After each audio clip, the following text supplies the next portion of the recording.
those that are visible are also filled and permeated by Brahman. The whole universe has come out of the whole Brahman. Yet Brahman is full still, although the whole universe has come out of it. Om peace, peace, peace.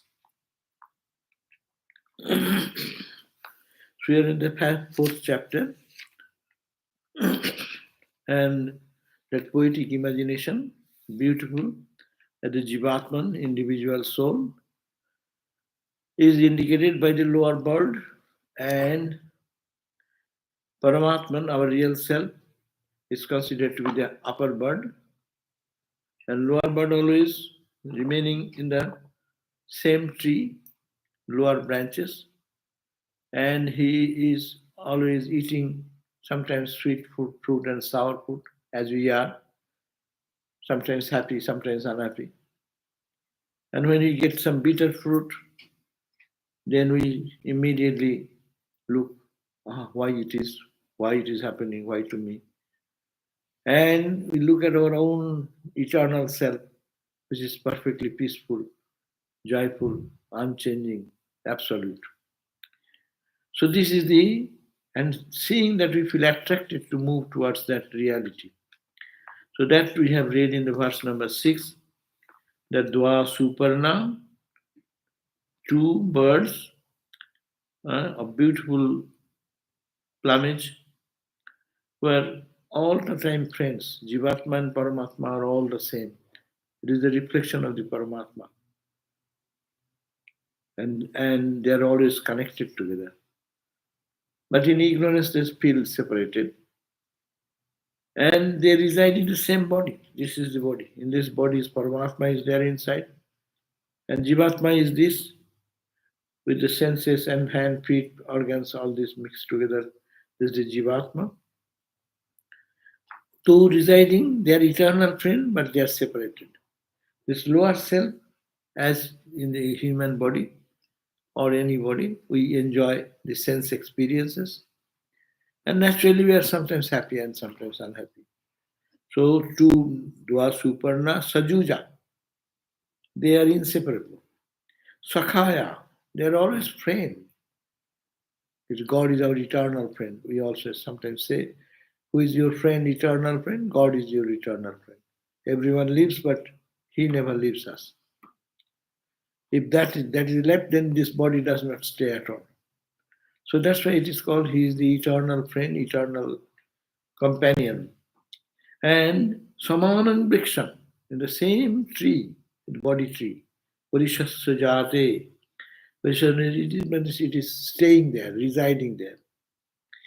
And but the lower bird, Tayro the lower bird, Pippalam Sadhu Asti, they are eating some sadhu, sweet, and sadhu, Anno, sadhu asti, pippalam, the fruit they take, sweet fruit and sour fruit they take. And Anno, the other bird who is residing in the same tree, is anasnan. He does not eat anything because he is self-satisfied. He does not need anybody. You know, our Atma's nature of the Atman does not need anyone's support because it is self-sufficient. It is self-saturated with joy. It does not need anyone to give joy to him. The nature is Satchidananda. There will lack nothing. So that bird, upper bird, he does not eat anything, but only is onlooker, like in our heart. There is one I, witness, consciousness. He is not doing anything. He is day and night standing behind the body-mind, seeing all the activities of the day, seeing all the activities of the dream, seeing all the activities of sleep. He never gets identified with anything. It is an onlooker, witness. That's why he's called witness consciousness. In the courthouse, someone is called witness. What does it mean? Witness means what? In a general language. Witness means A person will testify what he has seen unbiased. He is not a witness unless he is unbiased. So here also the Atman stands in us unbiased. Good thing comes, he only sees. Bad comes, he also sees. He does not get identified. But because of his presence, I feel joy or suffering. Because I am identifying with my body, mind, and senses, and the sensation comes. So in the body, mind, we feel joy or suffering. But this witness consciousness is always. So that is the upper bird. That is he. Anasnan vichakasiti. Anasnan, without eating anything, he only looks on. Vichakasiti. It is only looking upon without any identification with anything. Now, we have read the other verse. Oh my, I've gone too much back. Okay. Next verse says, Samane vrikshe purusho nimagna. In the same tree, sitting on the same tree, the individual cell, like us, get entangled and feels miserable. We get identified with something. And whenever we get identified with anything, there is a suffering, entanglement. Like the octopus, it clutches us, and we cannot get out of that. And then when it bound like that, then we feel miserable. And being deluded on account of the forgetting our divine nature, what we become, the individual soul gets entangled. So our problem comes here. We are that pure soul, witness. Nothing happens there. It's only observer. Good comes, it matters little. Bad comes, like the sun. Sun is equal to all. Holy man and unholy man, he does not make any distinction. A robber, a butcher, or a person who is giving his life for the good of other, sun does not participate in anything. He only is there. Because of his presence, time clock is moving, activity is going on, but he remains always above all these changes. So in us, that divine consciousness is always unchanging. It does not participate in anything. He only observes. That's why I call Bhagavan is in your heart. You can hide everybody, but you cannot hide God. He looks everything. He knows everything. Normally it is said, if you shut your door and then close it and do something right or wrong, other people you can ignore. No one can see that.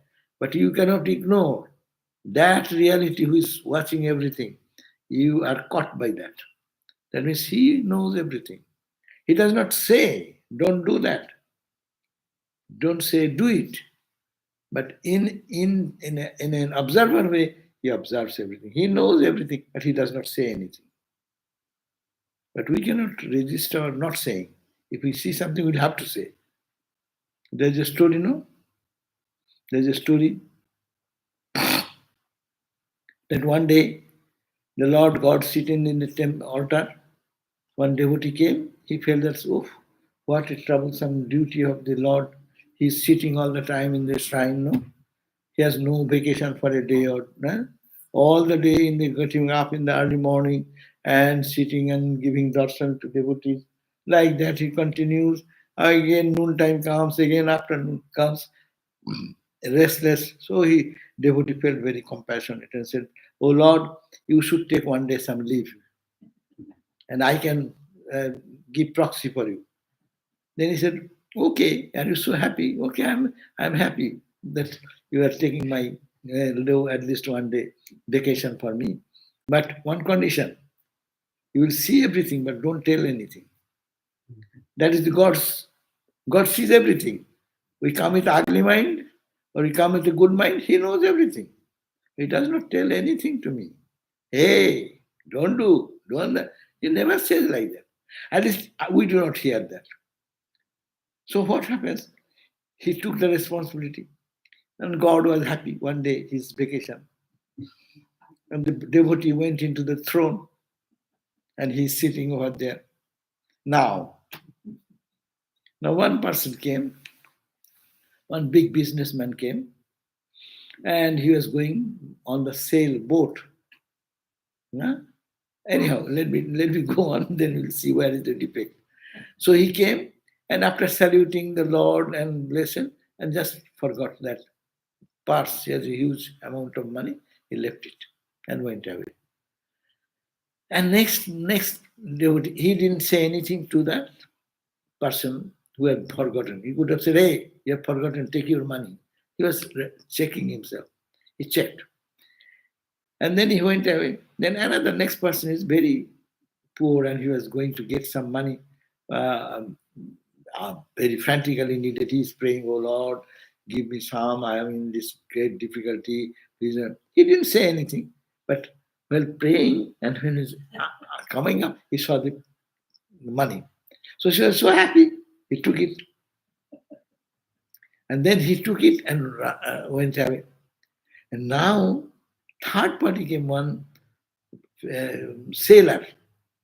He was going to in a journey, to sail boat. He came, and when he came, he was saluting the Lord. And then this man who lost the money, he came back. Where is my money? Who has taken? I see that the sailor is going back. He has taken. So he was caught and he was put into the jail. And but when it was going on, he said, "No, no, no, no. He has not stolen. The other guy has taken away the money." He broke the vows, and then naturally the poor guy who needed that money, and he was so happy by praying he got. He didn't steal at all. It was kept in front of him. So his mind was clear, but he now was caught and put to jail, and utter distress for him. And this man got back released from the sailor. He was innocent, so he didn't do anything. The Lord said, testified. Therefore, he was released from the jail. And he went on the sailboat. And now what happened? God came back. And what is the story? Now the story. He said that, well, how did it go? He said, I did this. All this story. One man came, he was a rich guy. He lost his money. He left it, forgot, went away. Another person came. He's a poor guy. He asked for money and he got it and went back. And when the third innocent person was taken to jail, I could not arrest myself. I reported, "Hey, no, no, no, it is not. The other poor guy he has taken. Catch him." Then he said, then, but you have not listened to my contract that you will not say anything. What did you say? Do you know what is the result of that? Result of that is that the poor guy who would have been really benefited by that money, he did not get benefit. This guy has enough money, this little loss is nothing. Third guy was the sailor. He was put to jail, but when he was released and he went by sailboat, and that boat sank and he died. So you are the cause of the death of the sailor by saying. If you don't say anything, whatever was happening. So even the good and bad thing from our eyes is different, from God's eyes is different. He is the witness. See, God does not say anything, that because there is some meaning behind it. There is some benefit out of it. Even out of utter, say, it is stealing, money stealing.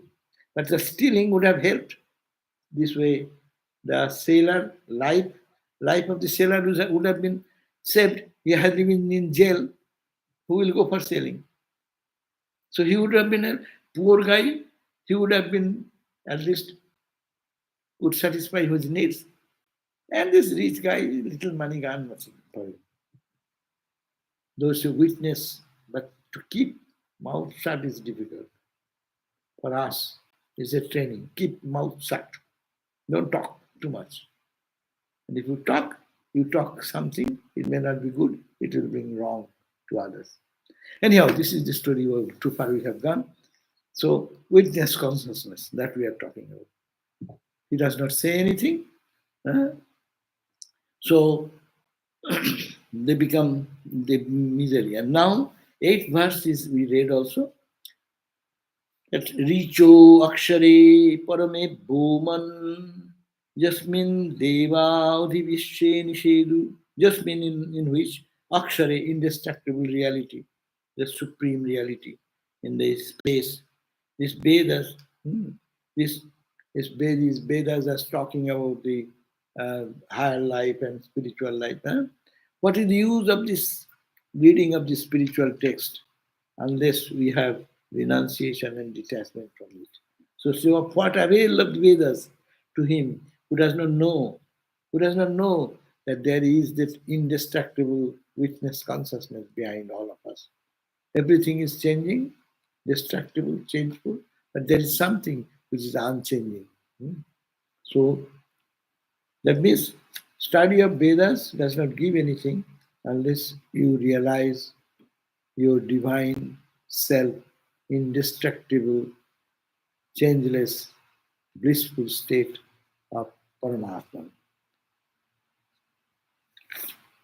Now, ninth verse, today we are reading.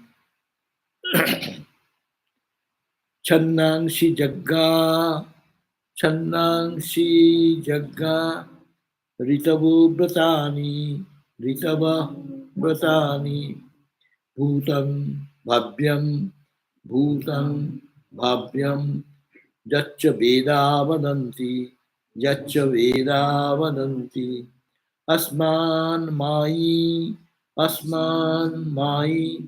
Srijate Vishwametat, Srijate Vishwametat, Asminscha Anno Mayaya Sanniruddha, Asminscha Anno Mayaya Sanniruddha. So what does it mean? Chandangsi means the Vedas, Jagna, the sacrifice, sacrificial, home of fire, all this what is done. Ritav, all the spiritual practices people perform. Brotani, religious observances, today fasting, tomorrow is coming Shivaratri, a whole night to be wake up in the name of Lord, no? These are called Broto. Broto means observances, special day, special observances. Bhutam Bhavyam. Bhutam means which is in the past, Bhavyam is what will come in the future. The Vedas, Jad Vadanti, but the Vedas declare, Etat, this is this, Vishwam, the whole world. What the Vedas say, this whole world, Rasman, including ourselves, are the Lord of Maya Srijati.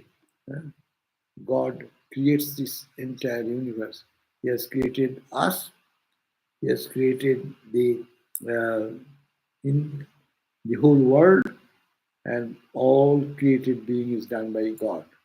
So Vedas, what they talk about, Vedas say the Lord of Maya has created this universe, and he is called God.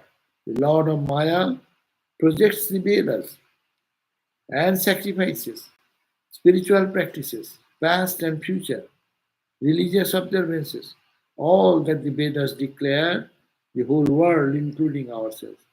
The other again is bound by Maya. So we, as individuals, are bound by Maya, and he is the revealer of Maya. Paramatma is the controller of Maya. That's right. Chandangsi, the Vedas, this is the glory of the Paramatman. Paramatman, the Supreme Self, his glory has been expressed by Vedas. That's why the Chandangsi, many Vedas, the Maya projects the Vedas. Why this universe has come? Vedanta says by Maya. From whom? From that Brahman, Paramatma. From Paramatma, this whole entire universe has come. The Vedas have come. The instruction of the Vedas to do spiritual practices, the instruction to do the home of fire jagnas, Vedic jagnas, the instruction to observances, what to do on special occasions. These have all been done by the Lord God, who is the controller of Maya, who is the Paramatma. And this Jiva is bound by Maya. He is the Lord of Maya, here is the bound by Maya. Understand this point? What is the difference between the lower bird and the upper bird? Lower bird is bound by Maya. Upper bird is the controller of Maya. So these are the two distinctions. So when one really goes back to his own self, then he will be the controller of the Maya. He becomes one with Brahman. So Jivatman becomes Paramatma. So the Lord of Maya projects the Vedas, sacrifices, spiritual practices, past and future, religious observances, all that the Vedas declare in the whole world, including ourselves. That is, Maya has projected. Because the potential power in the Paramatma is called Maya, Maya Shakti, that has projected this. It is projection. It is not reality. Projection means it has been momentarily projected, it can be withdrawn. Movie, when a movie goes on, is a projection. Projection stops. No movie. When projection stops, there is no world, there is no Maya. So Maya has created this entire universe and its duties and responsibilities. But the other, mani Jivatma, who is the under like we it is again bound by the Maya. So this is the meaning of the verse number 9.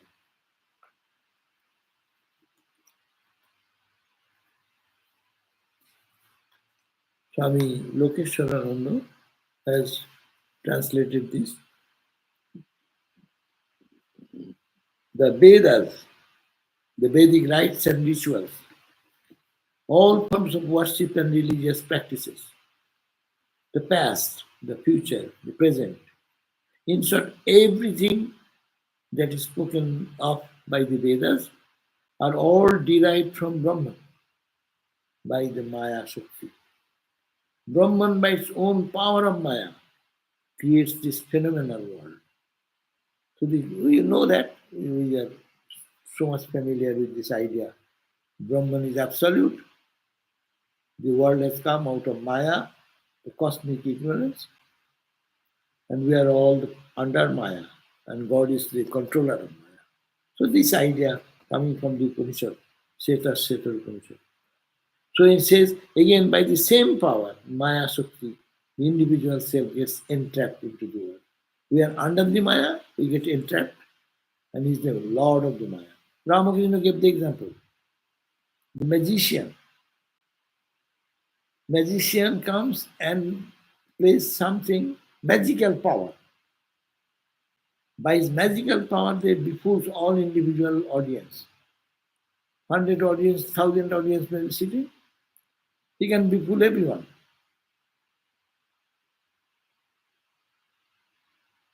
But he is not befooled. He knows with trick, he's playing some trick. Have you seen the magicians play? Of course you have seen probably. Magician we used to see many magicians. P.C. Sarkar, big magician, Star Theatre in Calcutta, we saw him. His magical power, my God, he creates so many things. They say he brings what you call a piece of pipe-like thing, empty, made of foil or tin. And he says, what do you see? Is there anything inside? And he takes a stick and passes that stick. Nothing inside. It's a hollow chimney. Then he puts it on the table. And we all see he's putting on the table. And then puts a little red cloth to camouflage us or draw some attention. He said, you come. Oh, you'll ask any audience, come. He said, what do you want? Ask me anything. So the man thought that what I can ask? He asked some mango. That's not the mango period. But he puts his hand and brings a mango and gives it to him. Huh? The whole audience, huh? Can he produce out of nothing one mango? Then he will be rich guy, putting hand and bringing out one mango, one whole day. If he puts mango and mango is in such demand, he'll be a rich person with it. Why he has to go for showing magic? It is he is showing something. He is the master of that trick, but we are befooled by that trick. Is it not? Magician, that's why Ramakrishna says, magician is true. His magic is all false. He's deluding you. He has some stock somewhere. He kept certain things. And how he will ask for mango and he will give mango, that is a mental, I don't know how that trick works. But this is his trick. But we are befooled by the trick. It is his trick, is a power, magical power. For him it's a power. For us, we are deluded. So God is the magical power, creates this whole universe by Maya, and we are entrapped by the Maya, and we are crying and weeping, and as if we have no way out. So this is the idea. Maya and Mayi. Maya, whose Maya? Whose Maya? It belongs to Brahman. Otherwise, how Brahman will be manifested in the world form? That's why Vedanta says, it is not manifested. You are mistaken. There is a rope. You are seeing the snake. Your snake is your conjecture. You are deluded. That's why you are seeing the snake. There is no snake on any point of time. So that's why so many theories are from Vivartavada, Parinamavada, Ajatavada, all these different philosophies to explain this principle. Why this world? If Brahman is all, why this world? Why am I here? Why you are here? It is all created by Maya. They call Maya. And what is Maya? Swamiji has given so many lectures. What is Maya? Some places say mind is Maya. Your mind, you see the world. We are all so many people here. We don't look at the one thing in the same way. One item of food, it presented before us. You may like, I may dislike. You may like little more, I may like little less. Object remaining one, experiences are different according to the mind and the acceptance. So mind is Maya. So mind is showing this world as you meditate, your meditator's mind, it shows good things. If your mind is clouded and clumsy, it creates clouded things and presents before you clouded views of things. Negative ideas, negative thoughts, negative things will come more. If your mind you color with negative things, you color with positive things, positive thought will come. Even everywhere you try to see what is good, what is auspicious. And if you correct the other way, you see wrong everywhere. Crooked mind, a straight mind, pure mind. So it is only mind, mind, mind, mind. Enter spirituality is mind, mind, mind, mind. And go beyond mind. That's why Vedanta says go beyond mind. And when you are going beyond mind, there is no suffering, there is no pain, there is nothing. We go beyond mind every day, deep sleep. That's why deep sleep, we are all one. You feel peace, I feel peace. But when you come out, now I am happy, I am unhappy. You may be happy, I may be unhappy. I may be happy, you are unhappy. But if you go to the same person, going to sleep, when mind is absent, you are happy, I am happy. You are peaceful, I am peaceful. No anxiety. No one have any anxiety during dream sleep, deep sleep. Who is going to deep sleep has any anxiety? Anxiety is where? Now, anxiety is in your dream also. Because there is a mind still there. But when you dream also stops, you go to fast sleep, then what happens? There is no anxiety, there is no other duality at all. Only you do not know, but you are happy. So this is the mindless state. So this Maya, it is all, we are entrapped by Maya, by mind. And God, Lord, He is the owner of the Maya. So he creates this universe, but it is for fun. It is for fun. For us, it is a trap. For him, it's called Leela, God's Leela. His joy, his fun. And for us, that's why Ramakrishna was asked, oh, it is God's play, you say. It is God's play, but for us, it is a life and death question. No? Then Ramakrishna said, who are you? You have no existence, it is God only. It's all Maya, means nothing is there. Who are you? You are identifying with your mind. But without mind, you are safe. So, this is it. So, let us see. Brahman is Brahman is Mai. Maya, in Sanskrit, Maya, Mai. Maya, who owns that? That's called Mai. So Mai is Brahman. Is the Lord of Maya. What is this Maya? You cannot really translate this word into English. Sometimes people translate it as enchantment. And indeed, it is a sort of enchantment. It is an enchantment in the sense that it makes things that are not really appear to be real. They are not real. The table is not real, but I so real for me. This is Maya. I see you, Maya. You are not there, I am not there. Only Satchidananda is here. I see you, Maya. I feel you, Maya. I am talking, Maya. That means everything is in the realm of Maya. But that another example. 3D IMAX theater, you go and put a 3D glass. You see the 3D glass, what you see is so real you cannot deny. But put your hand here, will you get it up? Nothing. But you are seeing before your eyes.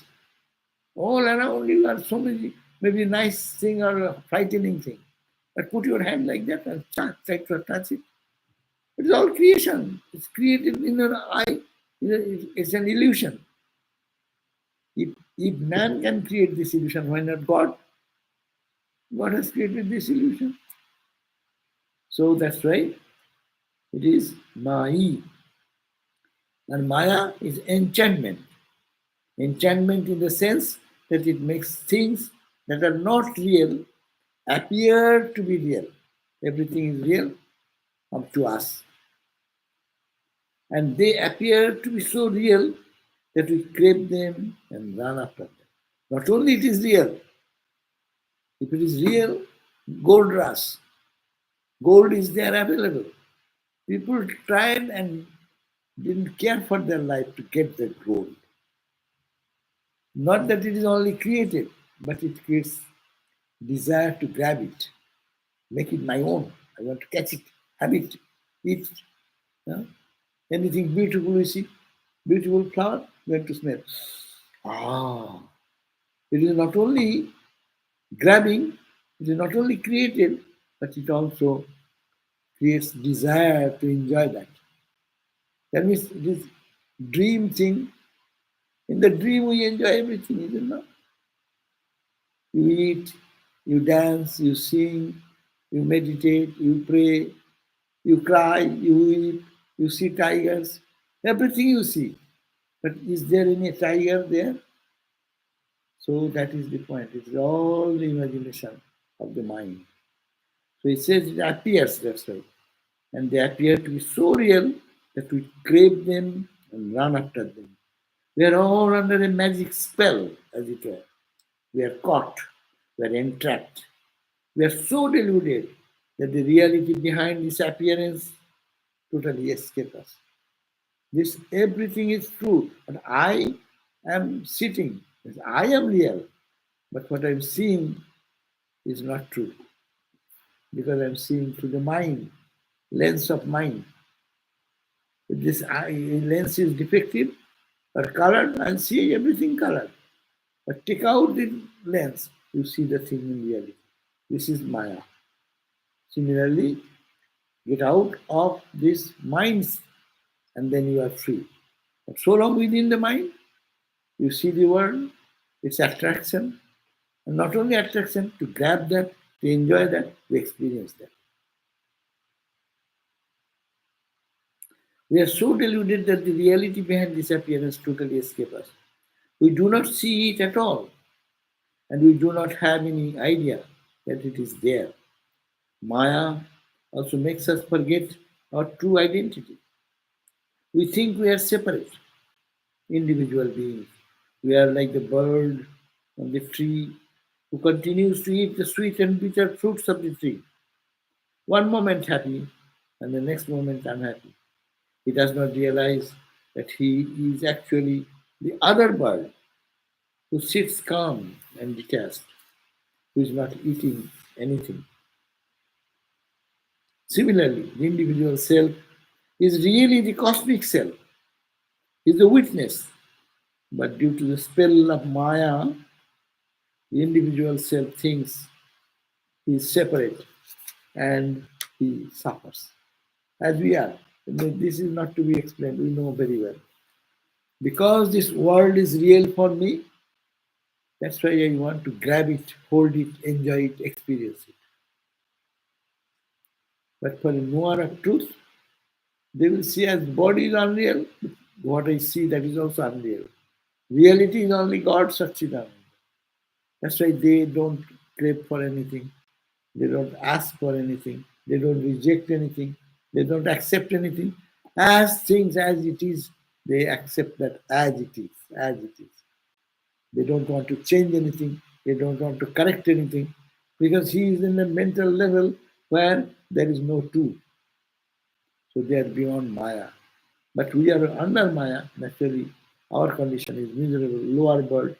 How many times we eat good food and happy, and then bitter food and cry and we. So this is continuously going on in our life. It will stop when we get beyond Maya.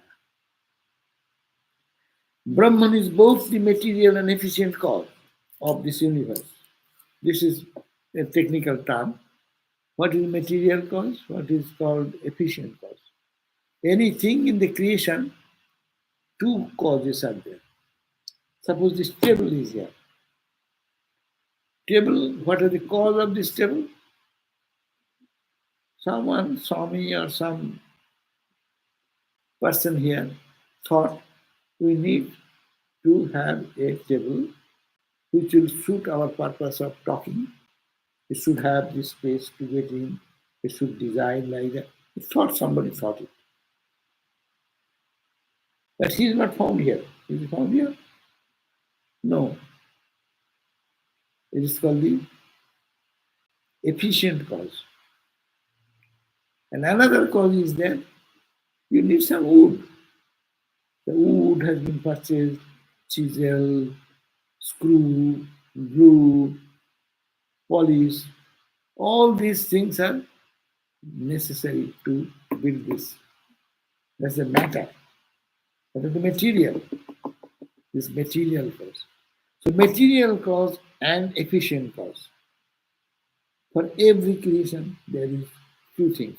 One is the matter, material with which you prepare, and cause. Say you are preparing a good sweet meat or a good meal.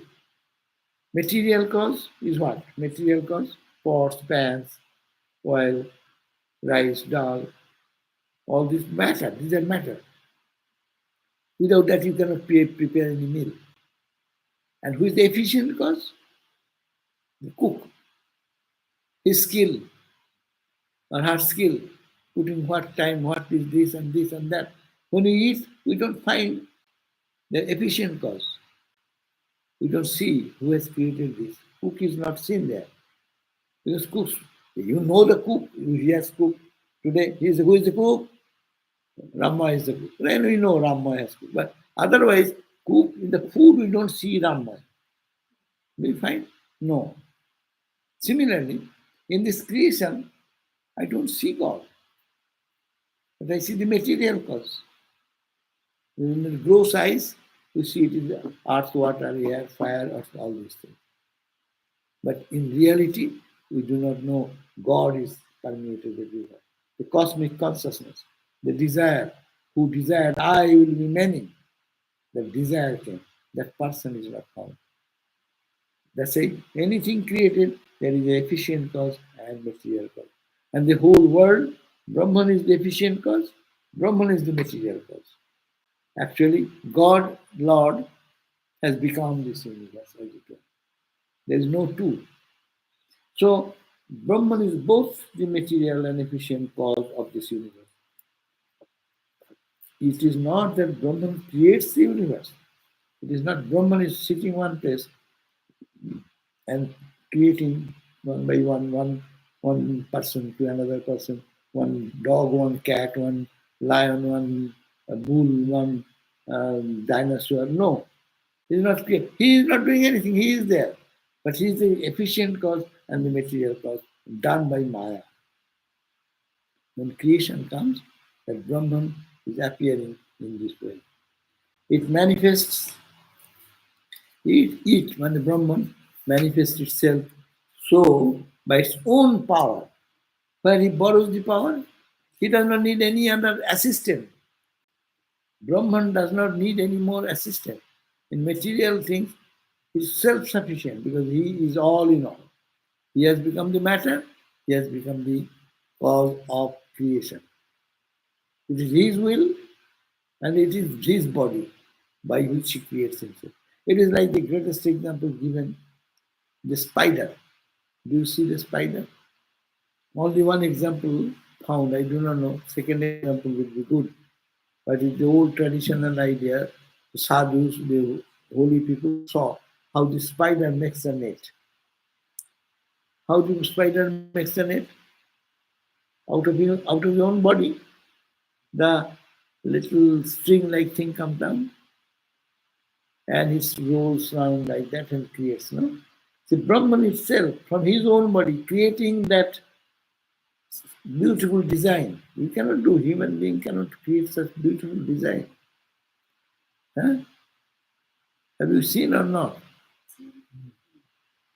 But it can withdraw also. When he is just in the preparatory time, he gets some obstacle, he can go back and suck the entire string. So this whole world is made from Brahman, out of his own body, does not need any secondary object.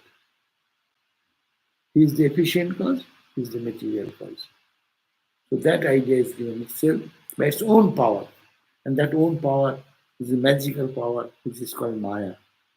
This power is innate. As the spider has the innate power to create this beautiful design on which he sits. He creates and he sits over it. So similarly, his power is innate. It is like the fire and its power to burn, as Ramakrishna used to say. They are inseparable. Sometimes this power is manifest, sometimes it is not manifest. Suppose you are a singer, you are sitting over here. I don't know you are a singer, but you can sing also. When you sing, I call you a singer. But singing capacity is with you hidden. So that's why the power sometimes manifests as the world, sometimes it is withdrawn, unmanifest. Unmanifest is called the pralaya, when the creation goes to destruction, is withdrawn. As the spider was withdrawing the net, he is preparing the net, and at that quiet moment, he can also withdraw it. So Brahman manifests, Brahman withdraws. So this is the, sometimes this power is manifest, sometimes it is unmanifest. When it is manifest, you see this universe in all its diversity. When it is not manifest, there is only one, Brahman, that is all. Brahman is then beyond thought and speech. You cannot say anything about it. It is Kevala, it is alone. There is nothing else. It is everything. And it is Kutastha in its own original state. Bhuta. It is pure consciousness, but the same Brahman, by its own power, may become individualized, may become like a caterpillar caught into the own cocoon. So, we got the idea that is the power, this whole creation. That is the difference between dualistic religion and Vedanta. Dualistic religion says God has created, no? And there is some Satan who is objecting another person to creation. But in Vedanta says, no, it is only one which is manifesting or unmanifesting. You don't need another competitor. There is no competition to Brahman. There is no competitor to God. God is only one. And dualist creates the difference, thinking God is different. So it is the power of God. And this is a very oft quoted verse, number 10, we have 15 minutes. It says, Mayam tu prakritim vidwan, Mayam tu prakritim vidwan, Mayinam cha maheshwaram, Mayinam cha maheshwaram. Tasya avayabhu bhutaistu, Tasya avayava bhutaistu, Gyaptam sarvam idam jagat, Gyaptam sarvam idam jagat. Maya to Prakritim Vidya. Prakritim, Maya is the Prakriti. Prakritim to Mayam Vidya. No, Prakriti is to be Maya. And Mahesharam cha, Mayinam. Who is the Mahi? Mahi is the Lord God, Lord of creation, Brahman. To be the Lord of Maya. So Avayava Bhuta, his body, to Idam Sarvam. This world you see, it is his body. It's the body of Brahman, body of Atma. That's why seeing God everywhere means seeing Brahman everywhere. So Jagat Vyaptam, that whole, it is covering the whole world. So it says, Mayam to Prakritim Vidyan. Know then that the Prakriti is Maya, Prakriti is the nature or 24 principles, that is the Maya. And the great God is the Lord of Maya. Mayinam to Maha Ishara, Maheshwar, great Ishwar. Sometimes we call Shiva is the Maheshwar, another name of Shiva. Great God, God of God. That is Brahman. So Mayinam to Maheshwar, that the great God is the Lord of Maya. By his wish, the creation comes. And Maya to Prakriti. What is Maya? Prakriti. Prakriti is 24 principles and 5 elements. 5, what are the 5? 24. 5 Karmendriya, 5 Gyanendriya, and 5 elements. Simple, and 5 pranas, 20 and 4. Mind, intellect, ego, memory, etc. So the whole world is filled with beings who form his class. Sarvamidam Jagat Tasya Avayavahu. It is the body of the Absolute Brahman. These are all bodies of Absolute. That means it is God and God alone. In other words, this is the Vijnanavad, philosophy of Vijnana. That means we see this world, somebody said that you see God first. There is nothing in this world, it is all God. But we see this because of Maya. Through the lens of Maya, you see God as human. You see God as tree, plant, sun, moon. You are seeing this because of Maya. That's the Maya lens. You are seeing this, and you take out the lens, then it is all Brahman. So Swami here explains this verse. The reference was made to the earlier verse, Prakriti. Prakriti is the material of which the world is made. It is also known as Maya. No Prakriti to be Maya, and no Maha Ishvara, the Brahman, to be the Lord of Maya. The whole universe is the body of Maheshwara, that is to say, Brahman is everywhere and in every being. Now, Maya and Prakriti are the same. Sometimes it is called Maya, sometimes it is called Prakriti. When Brahman is manifesting himself, it is through Maya or Prakriti. Brahman has two aspects, Nirguna aspect, Saguna aspect. Brahman without attribute, Nirguna. Brahman is then the absolute state, inactive. That's like Lord Shiva. Lord Shiva is in the feet of Makali, inactive. That's why he's called Maheshwara. He's not moving, he's not doing anything. But Mother Kali comes up and she does everything. That's the Maya. And in Bhakti school, we call Maha Maya, great mother. And that is the Shakti. And she creates the whole universe. So Brahman without attribute is Nirguna. Brahman is then in the absolute state, inactive state. He has withdrawn this universe within himself. When Brahman is in the relative state, as is now, when he is creating, sustaining, or destroying, he is Saguna with attributes. He is then the Lord of Maya. This entire universe is his body. How Vedanta calls it Adhyasa, superimposition. How the Vedanta calls it Adhyasa. By superimposition, this world appears, otherwise the entire body is body of it is Brahman only. I am seeing, Swamiji said in Inspired Talk, that I have never seen God, but God. I have never seen anything but God. You have also never seen anything but God, but you don't recognize it because of the ignorance, because of Maya. Maya's vision has deluded our perception. So suddenly, for instance, you are walking at night along a path, it is dark, suddenly you see in front of you a snake and you cry out. Then someone comes with a light and discovers that it is only a rope, not a snake. There never was a snake, there was just the appearance of a snake.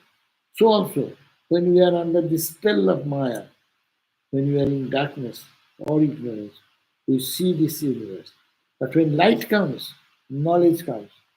That is when the knowledge, we no longer see the universe. We see Brahman. We see Brahman in everything and in every object. The whole universe is nothing but a manifestation of Brahman. From a tiny blade of grass to Virat to the cosmic body, it is all one. So that is the ultimate goal which everyone is striving for, to see that oneness, to see that Brahman. Eh? So these two verses are giving the philosophy of Vedanta, but we know that this universe is seen as so because of the Maya. The Maya entangles us, but Maya is the power of God, and we are under the spell. He is the master of the controller. So he is the controller of everything. We are controlled. But we see nothing. It is the body, the whole universe is the body of Brahman. But we don't see at Brahman because we are entangled in ignorance called Maya. So because of Maya, we don't see anything, but we see the entire creation. But creation is called non-existent. Creation is there in the mind. A person just falls down. Suppose I am now conscious. If I fall down and lose my outer consciousness, the world will go away in split second. This existence which we are so much crying, weeping, serious, in split second it goes away. When the mind is absent, you are not there. So that's why all spiritual struggle goes on, prayer, meditation, japa, only to purify the mind and mind. Okay? Om Shanti, Shanti, Shanti. Peace, peace, peace. Tomorrow there will be Shivaratri. So we have no gospel class, but Shiva Puja will be there. Worship will start at 6 p.m. And our one important point, those who are listening, please remember that this parking is a big question because we have limited parking place. But still, there will be somebody to take care of with as much parking can be done here. But outside Vine Street, after 10 o'clock, if any car is put, it will be towed away. So don't keep anything. Get out before 10 o'clock. So our first watch starts at 6 o'clock. 4 watches will be there. 4 watches. One watch, 6 o'clock to 8 o'clock. Then half an hour, we have a recess. We go to the living room and talk about Shiva stories and something. Then 8:30 to 9:30, another hour worship will be second watch, half hour gap. So 10 o'clock again puja starts, 10 to 11, third watch, half an hour gap. Then will be 11:30, 11:30 to 12:30. That will be last watch. So this is the plan. Please join us, come, but be careful about parking car. If you cannot park inside, park in such a place that your car is not towed away. 10 o'clock. After 10 o'clock, Vine Street, though there will be space, enough space, but you cannot park. Okay, so now some questions before we conclude today. When someone is realized and removes the delusion, then why does karma still affect them and the body? Ramakrishna was suffering in body, but mind was high, but still suffering. How is it possible? So it is a question. If someone have realized that is all Brahman, then why the body suffers? Now again the same question. One has realized that it is all Brahman. Where? In the transcendental level. When he comes down in the body level again, body functions in its own rule. When you go beyond the body, then this formula does not affect you. But when you come back again into the realm, then you are caught into the trap. It's karma, others' karma. Ramakrishna suffered because of taking others' sin or misdeeds. No? Those will affect. And also another thing, we take our body. God, of course, Ramakrishna is God himself. He had a plan. That Swami Vivekananda said, I will not cross 40. All the time he used to say. He knew he come for a mission. His mission will be over before 40. And he died. He left his body 39 years, 5 months, 24 days or something like that at that age. He knew that he will. So Ramakrishna is like that, he's God. When he will give up his body, that is his control. But still, he has a plan. Because of that plan, he was in the body. So body will remain, but they are beyond body. That's why karma is a thing which we have to believe. Because you are coming back to the realm of karma. You are going beyond karma, is imagine samadhi. There is no karma. But when you again enter into karma region, you will have to follow the rules. No? You go to China, you will have to follow the rules of China. You are in US, you will follow the US rules. Is it not? Can you bring the rules of China to US or US to China? No. There are two planes. So in a one transcendental level, samadhi, there is nobody, no mind, who is suffering, nothing. Everything is one, and I am that, finished. But when you again enter into the I, the body and mind, naturally body and mind will work in the formula of the body. That is when samadhi, Ramakrishna used to go to samadhi, his breath stops. Like a dead body. No movement, nothing. Like stiff. But when he comes back again the body starts functioning. And the body will function. Heart will start pumping and all this start. So it is a formula. So if you but the main thing, they don't suffer. That's the point. Another question, when you perceive the world and vrittis arise in our mind, are we fooled into believing the vrittis of the world cannot be Brahman? This is ignorance. Vritti, so long we see vritti, vritti is name and form. Whenever we see name and form, we are in duality. But when all the vrittis will be one, this is also made of Ramakrishna, is to see Ma everywhere. Mother, mother, mother.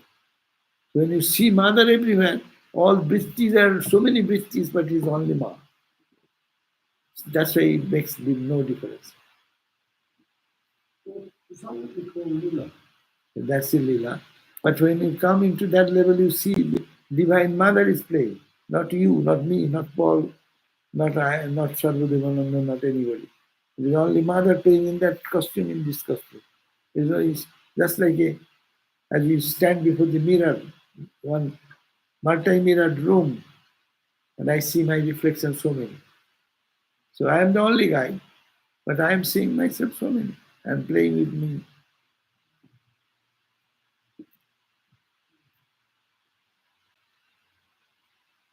Uh, has magician like P.C. Sarkar has occult power. That is why he shows us magic, different kinds of magic showing up, presented in front of us by chanting special mantras. Yes, I do not know that, but there is some tricks, mainly tricks, but mantra is to draw our attention, to digress our mind, and say, oh, this mantra, and your attention will go into the sound, and by that time he does a trick. No? So the simple tricks, it is all mostly tricks, but mantra I do not know what is that effect. But we need to digress our attention maybe into another direction itself. So this is mostly trick that they can read your mind. How they read your mind? Reading of mind, Swamiji said, is not a big deal. You can also do that. You can, if you clear your mind, no thought in your mind, and the first thought you think about that person, his thought will come in your mind. Then you will know what he's thinking. Swamiji said that. So these are power, of course, power, otherwise I have no power. You cannot show the magic to me, but he can show.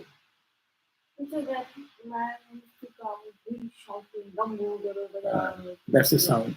Thakur, Ramakrishna, here's one, they used to come,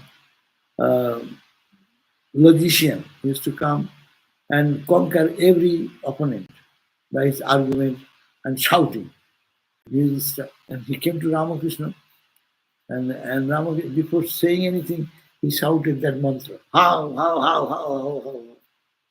When he was doing like that, Ramakrishna shouted more than him. And he was overpowered by that. Then he was lost that day. He was defeated before Ramakrishna.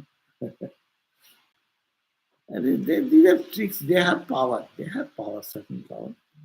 Concentration, all these things are there. I remember one brahmachari joined when I was in Saradapit, and his father came to see the son.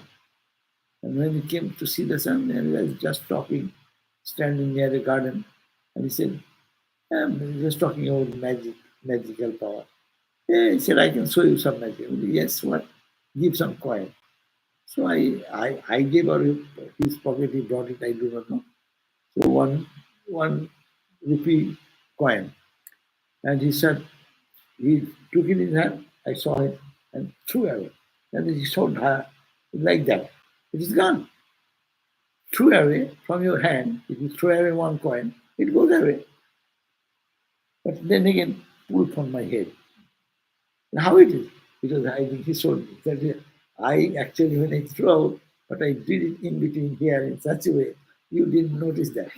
Your attention was digressed to look at that side. And by that time, I turn it and put it from your head. That was in my hand all the time. This way, that way, hiding here, hiding there, you are not attentive to that.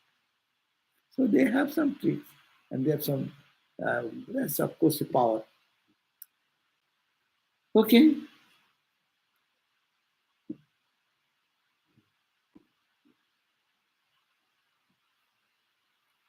Om Shanti Shanti Shanti. Peace, peace, peace. Sri Ramakrishna Arpanamastu.